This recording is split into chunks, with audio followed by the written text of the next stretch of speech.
जय गुरुदेव। दुख में सुमिरन सब करे, సుఖ మే కరే నా కోయి. దుఃఖములో అందరూ భగవంతుని గురువును తలుచుకుంటారు. సుఖ సంతోషాలలో భగవంతుని తలవరు. సుఖమంటే సత్సంగానికి కూడా రారు. సుఖము ఉంటే సత్సంగానికి కూడా రారు. దుఃఖం అంటే శంక అని కూడా అనవచ్చు. మన ఉనికి మీదే మనకు శంక అంటే అనుమానం. దుఃఖం అంటే శారీరక మానసిక దుఃఖం కాదు. దుఃఖం అంటే శంక, అన్నింటికంటే ముఖ్యమైన విషం.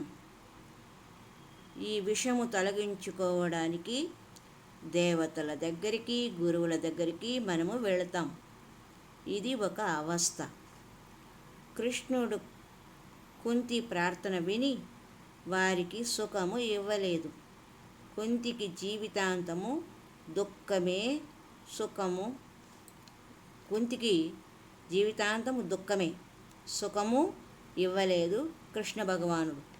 తన కొడుకు కర్ణునితో పంచపాండవులతో యుద్ధం చేయవద్దని, తన కొడుకైన కర్ణునితో పంచపాండవులతో యుద్ధం చేయవద్దని చెప్పడానికి వెళ్ళింది కుంతీదేవి. ఆ సమయంలో కుంతీదేవి ఎంతగానో దుఃఖించింది. కారణము, సూర్యభగవాని వరప్రసాదితమైన కర్ణుడు తన బిడ్డ అయినప్పటికీ కురువంశ మహారాజు పాండురాజుకు భార్యగా కుంతీదేవి పంచపాండవులకు మాతృమూర్తి అయినది. కుంతీదేవికి కర్ణుడు పంచపాండవులు కన్నబిడ్డలే. కర్ణుడు తన కర్ణుని ఉనికిని కుంతీదేవి లోకానికి చెప్పలేదు. కారణము, ఆమె వైవాహిక జీవితానికి ముందు సూర్యుని అనుగ్రహం చేత ఆ సూర్యుడు ఇచ్చిన వరాన్ని పరీక్షించినందువలన అలాంటి దుర్దశ ఏర్పడి కర్ణుని జననము జరిగినది. ఏ కాలాలు ఏవైనా, యుగములు ఎన్నైనా, స్త్రీ తన యొక్క గౌరవానికి మర్యాదకు భంగం వాటిల్లినప్పుడు విషయాలను గుప్తంగా దాచేస్తుంది అన్న విషయము ఈ కుంతీదేవి యొక్క కర్ణుని జననము మనకు తెలుస్తుంది. కర్ణుడు అంటే సచ్చాయి సుననేవాలా.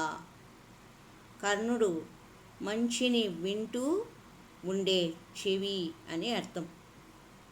కర్ణ అంటే మంచి చెవి కలవాడు, మంచి విషయాలనే వినేవాడు అని అర్థము. యుధిష్ఠిర్ అంటే యుద్ధమే స్థిర్, యుద్ధంలో స్థిరమైన వాడు. ధర్మయుద్ధంలో కుంతీదేవి కర్ణుడిని పంచపాండవుల అన్నగా స్వీకరించమని కోరినది. ధర్మయుద్ధంలో కుంతీదేవి కర్ణుడిని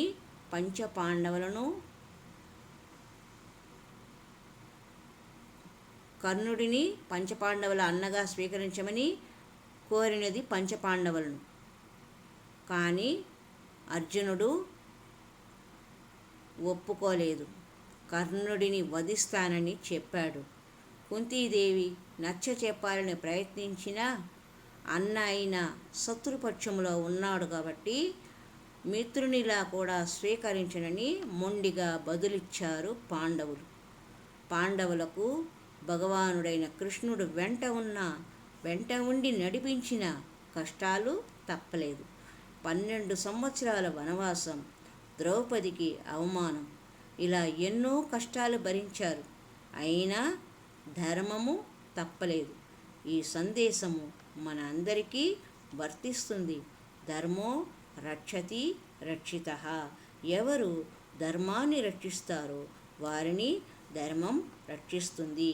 ధర్మం యొక్క రక్షణ పాలనలో ఉంటుంది.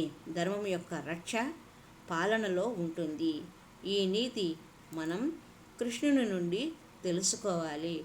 కృష్ణుని నీతి ధర్మరక్షణలో సమన్వయము ఉన్నది. కృష్ణుడు ధర్మరక్షణ గురించి మనకు తెలిపారు.